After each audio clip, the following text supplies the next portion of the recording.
I have two readings for you today from our book of the month, Love Poems from God, translated by Daniel Ladinsky. The first is written by Kabir, and Kabir was a Sufi mystic. She was a woman who was sold into slavery as a young child, and until she was released when she was in her 50s, she was a sex slave. And this is the kind of poetry that she wrote.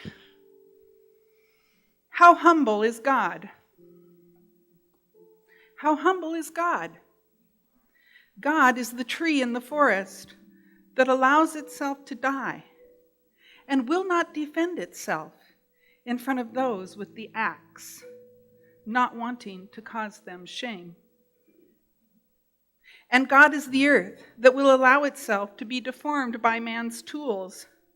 But he cries, yes, God cries, but only in front of his closest ones. And a beautiful animal is being beaten to death, but nothing can make God break his silence to the masses and say, stop, please stop. Why are you doing this to me? How humble is God? Kabir wept when I knew.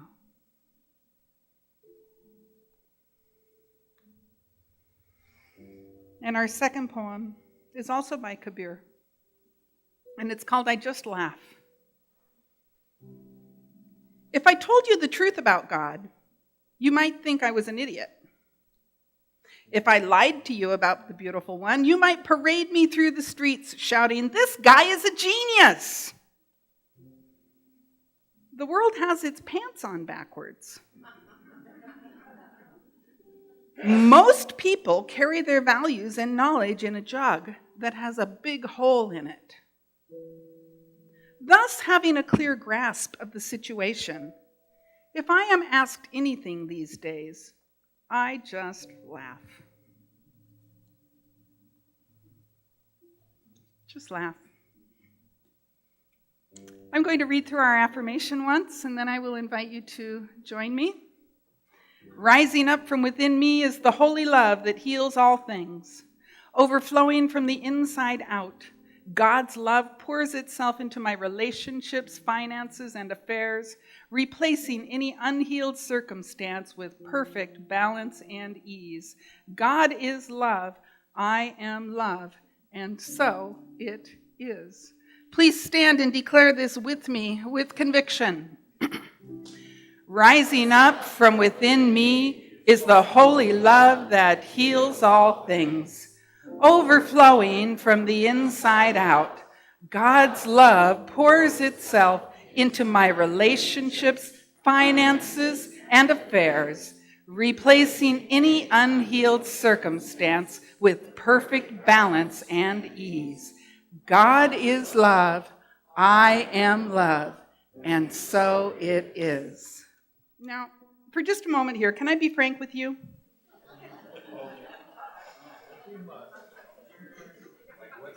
Okay, so here's what I heard. I heard, uh-oh. I heard, if you must. I heard, oh, right? When somebody says that to us, what are they really saying? Do you mind if I give you some feedback you didn't ask for? Let me tell you what I think, even though you may not want to know. Can I be frank with you? Can I say something that maybe you don't really want to hear, or even maybe that I really have no business saying? Yes? My stomach always does that little bit of a when I hear somebody say that. And I actually thought in order for me to not get my stomach in about that, maybe what I do is better, because I like to look words up in the dictionary, right? So I looked up the word frank, not the name, but the word in the dictionary, and here's what I learned.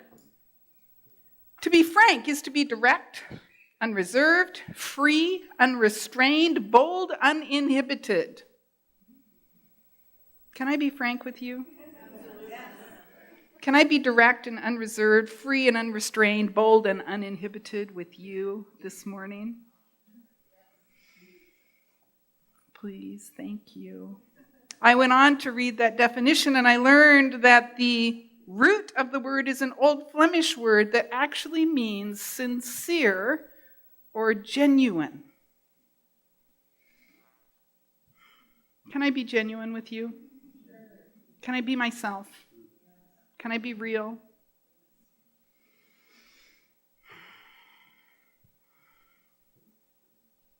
We've been talking about love this month.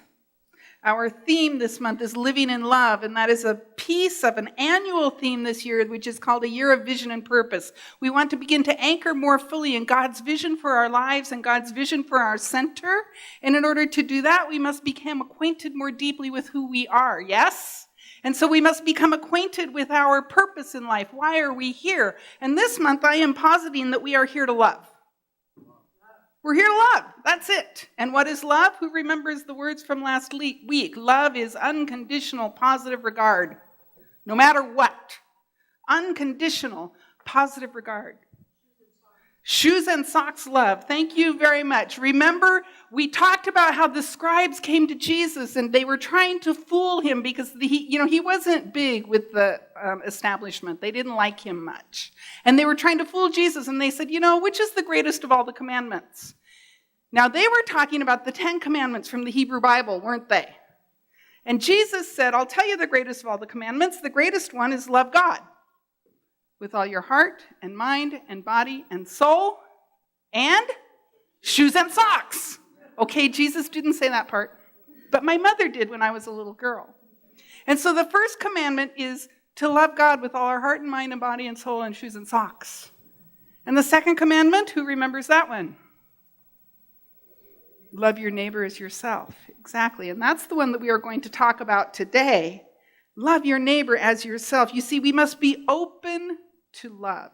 We must be open to the infinite love of the presence of God.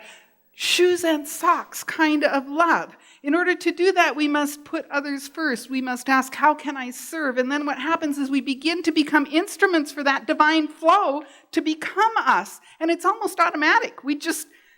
It just happens because we showed up in our willingness to be the presence of unconditional, positive regard. And once that flow starts, it is like really something to be able to live in the midst of that, is it not? How many of you have been in the flow before? Right? Okay. So when we're talking about living in love, we are talking about allowing ourselves to be genuine with others. We are talking about allowing others to be genuine with us. We are talking about allowing the world around us to just unfold as it does, without judgment, without blame, without shaming anything, without trying to change things. You got that one? Without trying to change things? Okay, and I'm not saying that we surrender when we see injustice, right? I mean, there are times that it's appropriate for us to stand up for what's right? And I'm not saying we don't do that, but we don't make anybody wrong for being where they are and doing what they do. In the same way that God does not make us wrong for cutting down a tree. It may cry, God may cry, but it doesn't make us wrong for it. Oh, my beloveds, remember last week's poem about, there's children in the room. There's children in the room. We just don't understand some things yet. We are spiritual children. But the infinite mind and heart of God knows our hearts, knows the spiritual truth of who we are and why we are here. And as we evolve and learn and grow, God does not stand in blame and shame and judgment of us. That's not the way the universe works. The universe just unfolds. We get to practice learning to live in it. That's all. And some of us are better at it than others. I'm better at it than I used to be because I practice with an awareness and a consciousness of love, unconditional positive regard for all people and all things as they are unfolding around us. Are you with me so far? Yeah. So the second commandment is love your neighbor as yourself. Anybody got any neighbors you have any problems with? And I'm talking like the people who live next door, but I'm also talking about the person in the next cube at work. And I'm talking about the person sitting next to you on the airplane. And I'm talking about all of the things that go on around us. Do you love that person as yourself? Now, this is an interesting little sentence because I used to think that it meant In order to love my neighbor, I have to love me first. Then I can love my neighbor as I love myself, right? I get good at loving here first, and then I go out and practice out there. That's what I used to think. And while I think that is still true to some degree, it's not like the whole package. I think the whole package includes something more like, I can love to the degree that I practice loving here. Do you see there's a little bit of a subtle difference? I love you to the degree or in the same way that I love me. So if I don't love me very well, then I don't love you very well, and maybe our relationship has some stuff in it. Does that make sense? And do you see how that's just slightly different from I have to love me first? See, I have to love me first is me focused, isn't it? Okay, I'm not going to spend time with you because I have to work on me, and 25 years later maybe we'll be back, right? But you see, if we do that, we're not actually practicing, we're being selfish. Can I be frank with you? Can I be genuine with you? You see, and so the more dynamic way to love our neighbor as ourselves is to be in relationship with people even when it's uncomfortable. And to allow that to prompt questioning in our own hearts and in our own minds and in our own lives. To allow that to be the impetus for growth. Oh, wow, I wasn't very loving today. And I take that inside and I practice a little bit. Not, what did she do that made me not be loving? What in me could not stand in unconditional positive regard for this person or this event or this politician or this institution or this thing that happened? What in me forgot for a moment that God doesn't even get mad when we cut down trees? What in me forgot for a moment that I am here to love as God loves, that I am created in the image and likeness of the ultimate love, that love simply wants to flow as me, to live through me, to be all that I am. That's it. That's all it wants to do. And we are here to practice and grow up into some sort of spiritual maturity. And the path we've been given to do that, or one of the main paths anyway, is the path of love. I have some wisdom for you from Ernest Holmes. Can Ernest Holmes be frank with you for a moment? Here's what he says in the Science of Mind textbook, page 298. Ready? Hold on to your hat. Paragraph 3. One of the first things to do is to love everybody. If you have not done this, begin to do so at once.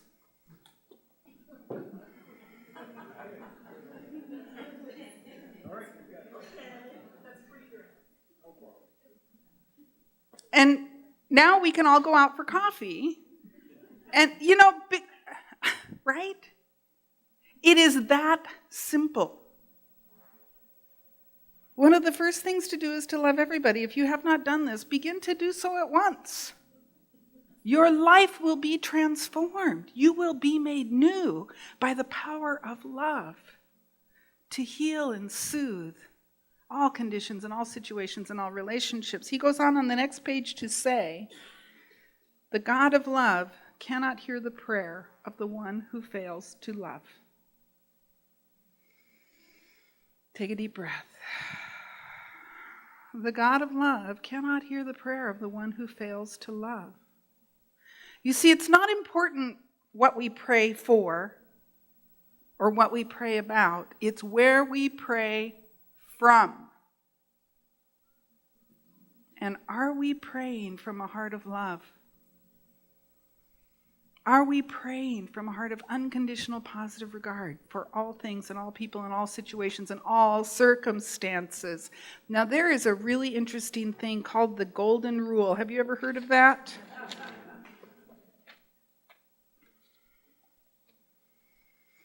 This is from the New Testament, and it says this. All things whatsoever ye would that men should do to you, do ye so to them, for this is the law and the prophets. That's the King James Version. 2018 language, do unto others as you would have them do unto you. Yes? What about Confucianism? Do not do to others what you would not like yourself. Then there will be no resentment against you, either in the family or in the state. Buddhism, hurt not others in ways that you yourself would find hurtful. Here's a little thing from Hinduism. This is the sum of your duty. Do not unto others what you would not have them do unto you. Islam. No one of you is a believer until he desires for his brother that which he desires for himself. Judaism, this is my favorite. What is hateful for you, do not do to your fellow man. This is the entire law. All the rest is commentary.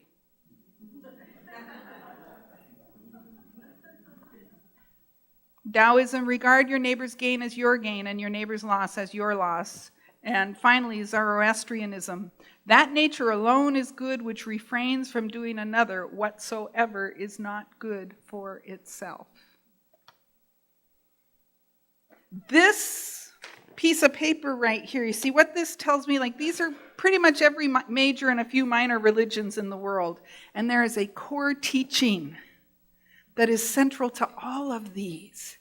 This is a deep spiritual truth. Love one another from the depths of your being and treat others as you want to be treated. For the God of love cannot hear the prayer of the one who fails to love.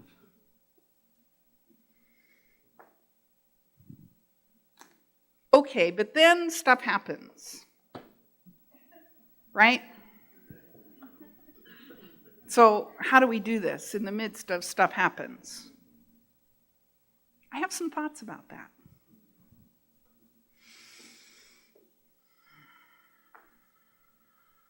To anchor ourselves in love and in a loving heart, we must cultivate a loving heart, right? We have to practice. And I don't know about you, but sometimes I find myself practicing not being loving.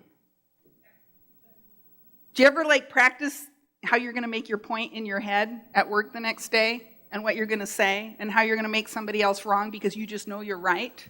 Is that unconditional positive regard? Yeah, once again, it doesn't mean we don't stand up and advocate for what we believe is right.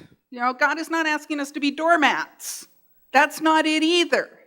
It is, are we coming from the heart of love in our interactions in difficult situations and in not so difficult situations? That's really the question.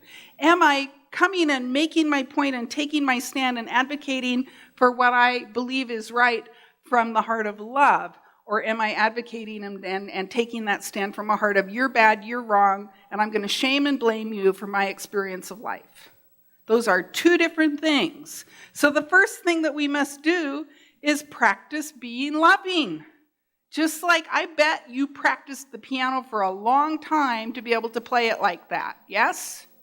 And look, he's actually pretty good. Right? I, on the other hand, took 9 years of piano lessons and can barely play chopsticks because I would not practice. And not only that, I lied about it. My mother would say, honey, have you practiced your piano lesson? I would say, yes, Mom. And she'd say, okay. And then I'd go up to Mrs. Harper up the street, my piano teacher, and say, you didn't practice. Yes, I did. Oh, I was just incorrigible. But anyway, my bottom line is I can't play the piano because I was not willing to practice. Are you willing to practice holding everyone and every situation in that energy of unconditional positive regard that we call love? No, I don't want to.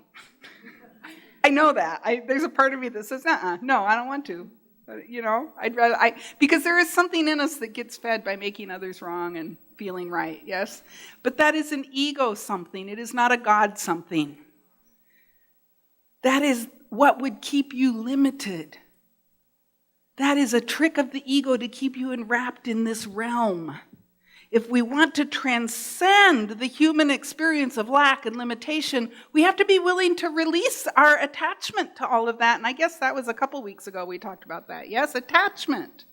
We must lift ourselves out of that human attachment to the immediate ego satisfaction and allow ourselves to be captured by a bigger idea. That idea that is the truth of us.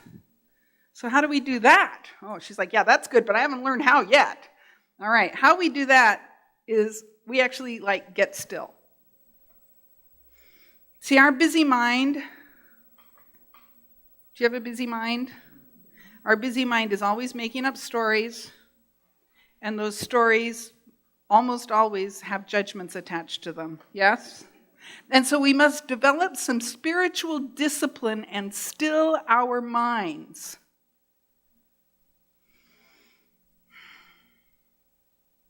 Let's just be still for a moment. Don't think about anything for a second.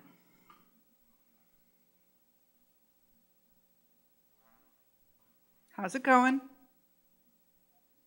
It's hard, isn't it? Our minds, those neurons just love to fire. That's the way our brains are wired.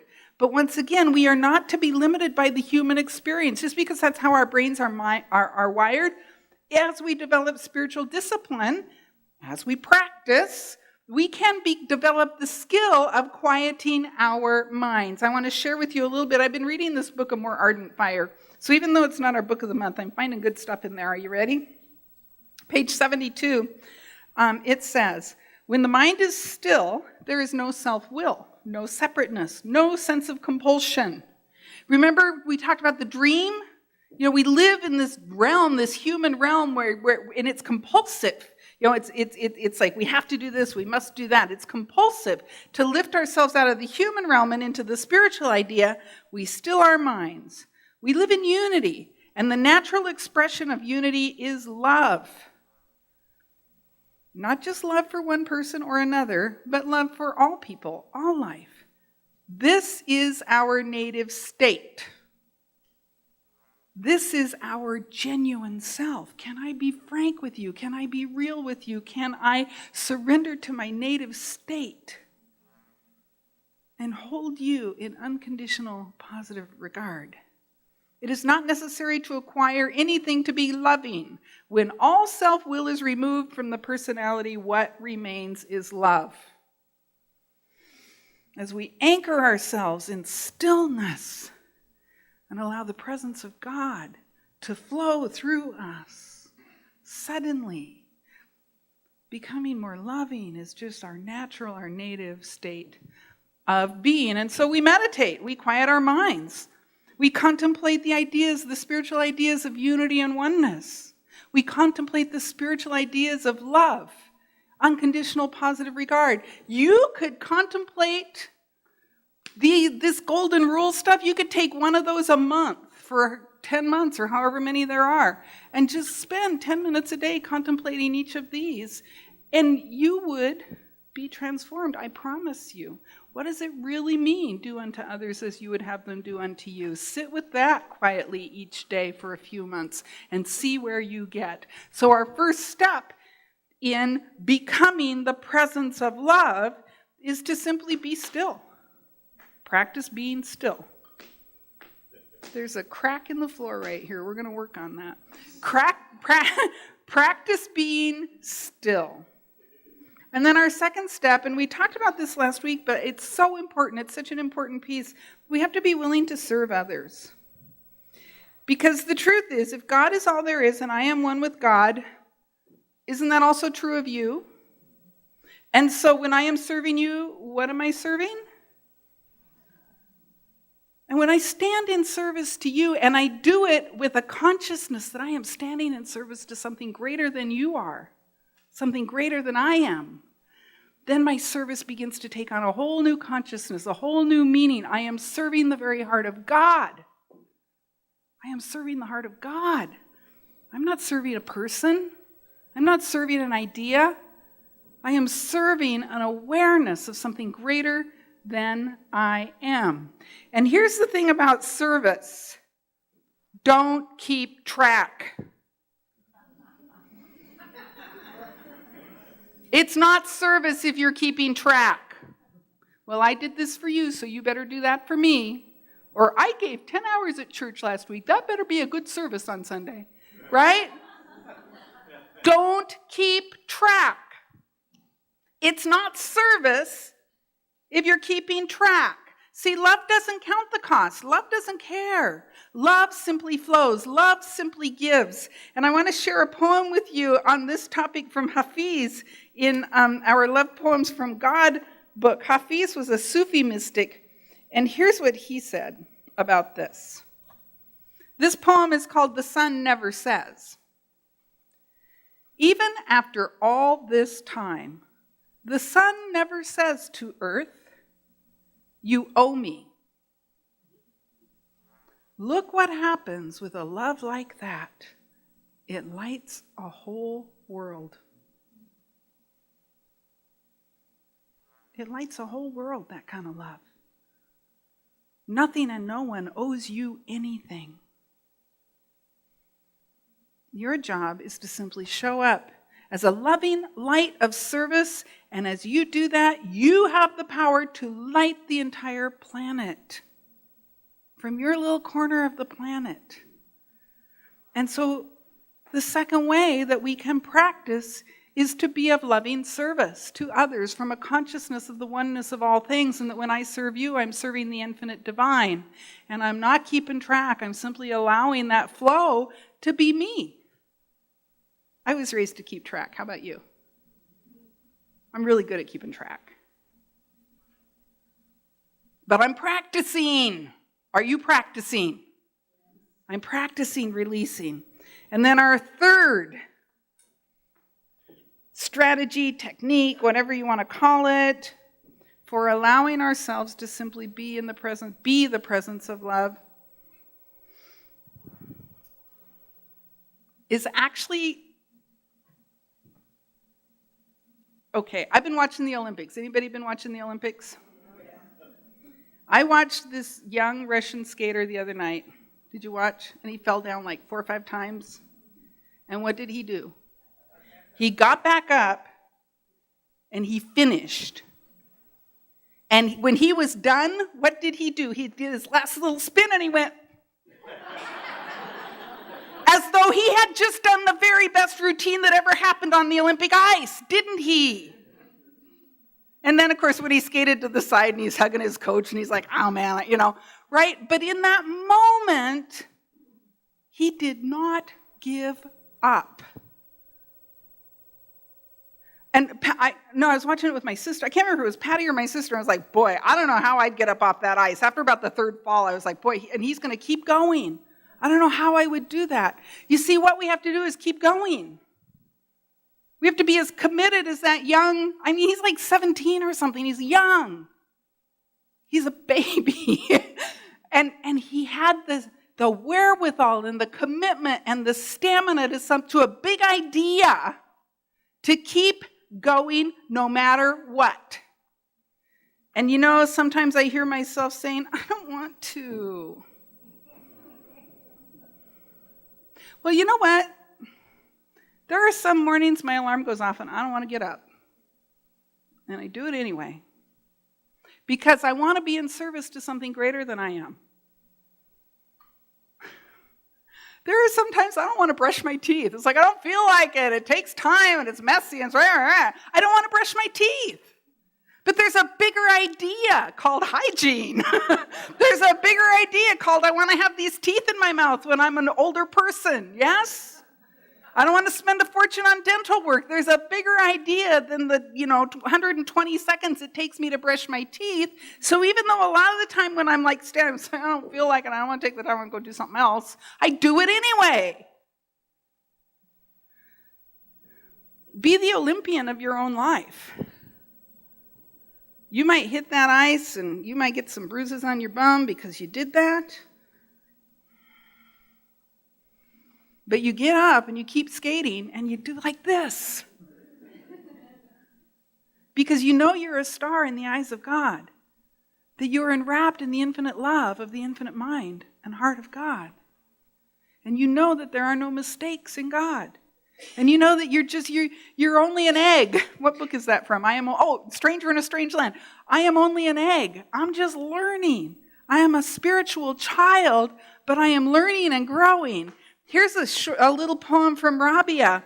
Once again, the Sufi mystic Rabia. She says this. It's called Trying to Work In. She says, "Once I heard two camels talking. They were complaining about all the weight they had to carry when they crossed the desert. And they were especially peeved about that new camel whose only load was the master's young daughter, who would often pet the camel and even sing to it sweet songs, while they had to often feel the whip of men and listen to them tell crude stories of romantic exploits. An older camel was overhearing the chat, as I was, and spoke, saying, 'You know, it is our habit to bite when we are grouchy. And just yesterday I saw you snap at that man who whipped you. Maybe you shouldn't bite. Maybe the master has 2 daughters who sing and pet. And although this may be stretching things a bit, I am reminded of some words of wisdom I have been trying to work in somewhere for days. Those who are trusted by others, God trusts.'" Can you be trusted to do it anyway? Under the whips of our daily life, are you willing to behave as though you're being sung to and petted? Because you are committed to that bigger idea. The power and the presence and the love of God as you. You fall down, you get up.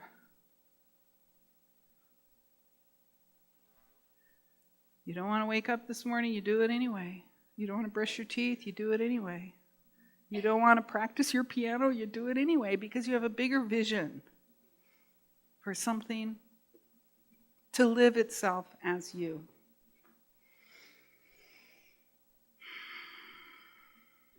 If you have not done this, get started right away. I'm going to ask you now to make a commitment to yourself. I'm going to ask you now to make a commitment to practice.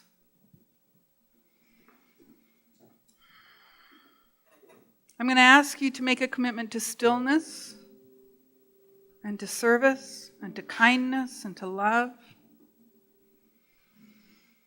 And so in order for you to do that, I ask you to just turn within. If you feel comfortable, close your eyes. And you might consider just holding your hands gently right here. The core in the center of you is right here. Your heart is here. Your lungs are here. The very life of you is right here. And as you breathe, you simply allow your breath to move easily in and out of your body. And I invite you to bring to mind your own face.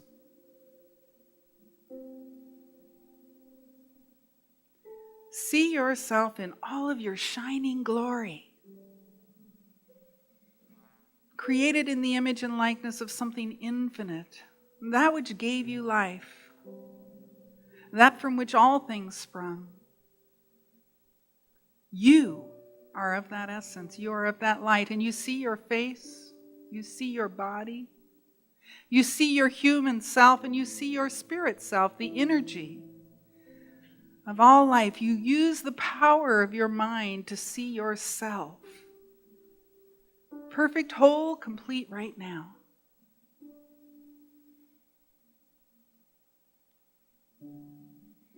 And begin to feel your heart lift with joy. Feel your heart begin to lift with unconditional positive regard for you.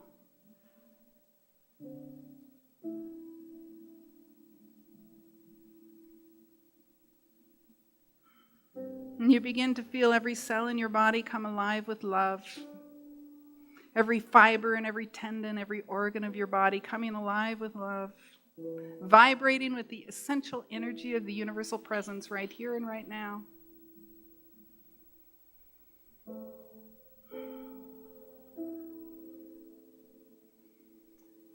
And as you simply anchor in this awareness of love, I invite you to vow to yourself, to say silently to yourself, looking at yourself with loving eyes, I vow to be still that I might hear.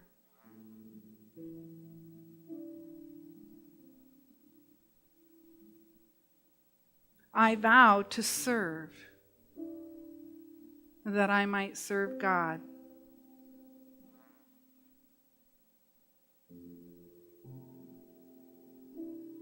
I vow to be kind.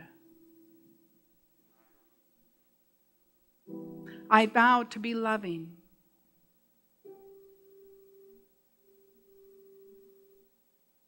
I vow to practice and to love myself when I fall and to get right back up again. I vow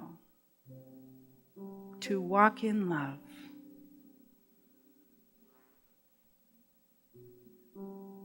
I am grateful.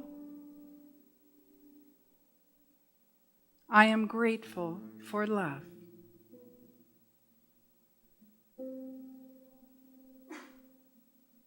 And now just let the awareness of these vows that you have made to yourself, just allow yourself to see your life in action, living under this new rule.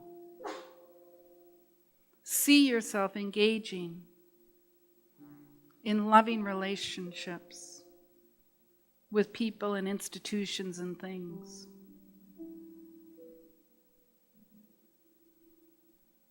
See yourself a surrendered instrument to love, allowing that flow to live you.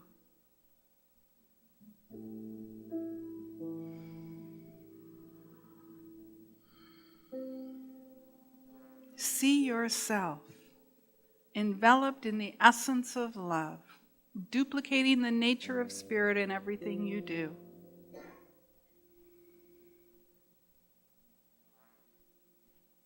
And as you surrender to this conviction, I invite you to gently open your eyes and look around this room and to see who is with you here.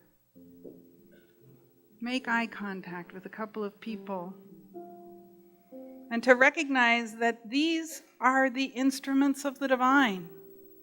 These are those that you have vowed to walk in love with. These are the people who have agreed to practice with you. And oh, sometimes the universe gives us an opportunity to practice, doesn't it? And so I want us to lay a foundational experience for us to walk in love with one another. And in order to do this, we want to teach you a song. And we're going to sing it through together once, and Melissa's going to lead us, and Jeff is going to play, and we're going to sing it through together once. And then I'm going to invite you to stand and to find someone that you are willing to practice with. And simply make eye contact with that person and sing this song to them. And if that feels like just a little too much for you today, feel free to stand and simply hold your hands over your heart and be in the presence, be in the energy of that love with your eyes closed, knowing that those around you are practicing for you and that your time will come. Yes? All right, so please stand and let's let Melissa and Jeff teach us this song.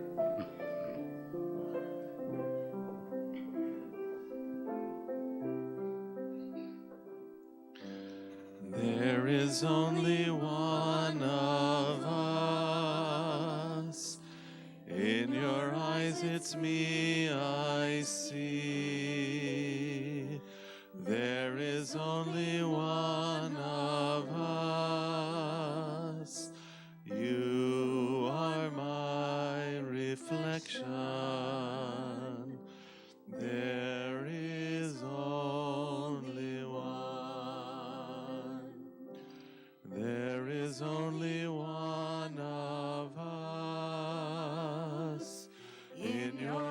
eyes it's me I see. There is only one of us. You are my reflection. There is only one. And now I invite you, if you haven't already, to find someone near you. And each time to switch, find someone new. And sing this song to them, looking at them with the eyes of love. There is only one of us. In your eyes it's me I see. There is only one of us. You are my reflection. There is only one. And now switch, please. There is only one of us. In your eyes it's me I see. There is only one of us. You are my reflection. There is only one. There is only one of us. In your eyes it's me I see. There is only one of us. You are my reflection. There is only one. You are my reflection. There is only one. And so it is, amen.